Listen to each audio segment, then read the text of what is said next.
Are you an iPhone user? Then this video is for you guys, because here are 5 features that you need to change in your iPhone right now. So the first feature is live voicemail, and this is the best feature that Apple launched in WWDC this year.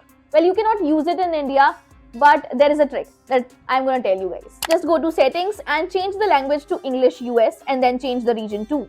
Then open phone settings and turn on the live voicemail option. Now, do a quick turn on and turn off. Now, whenever you get a call, you'll spot a voicemail option here on the interface. You'll be able to see whatever the other person is speaking. You can also listen to the voicemail later. And hence, it's quite useful if you get spam calls often. Second one is to make your haptics on iPhone faster. It's anyway very responsive, but you can make it more responsive. How? Let me tell you. All you need to do, just go to accessibility and just go to haptics touch and select fast from the options. Now if you will use the device, you will feel a huge difference. Now you must enable this next feature, especially if you are a woman.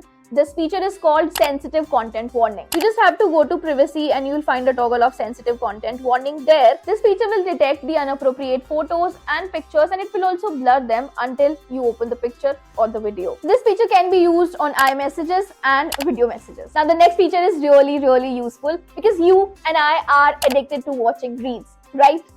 But इस चक्कर में screen time बढ़ जाता है and we bring the screen really close to our face, and that's dangerous. But iPhone has a solution. To solve this problem, they have one feature called screen distance. To enable this feature, you just have to go to screen time, where you can tap on the screen distance and put the toggle on. This will need the Face ID whenever you are too close to your phone's screen. And it will also send you some alerts like this. If you're like me who hates OTP clutter in the phone, I have a solution. In settings, you just need to enable passport settings. Just turn the toggle of clean up automatically on, and all the unnecessary OTPs that you receive will vanish after you see them. So these were all the features that I could catch on. I have one bonus feature as well. Let me share that with you guys. Now, in case your phone is stolen and you don't want your data to get leaked, I have a solution. So they cannot change your Apple ID without using your Face ID. They cannot even reset your phone without changing your Face ID. So basically, you just need to keep your Face ID intact. And that was it. That was it about this video.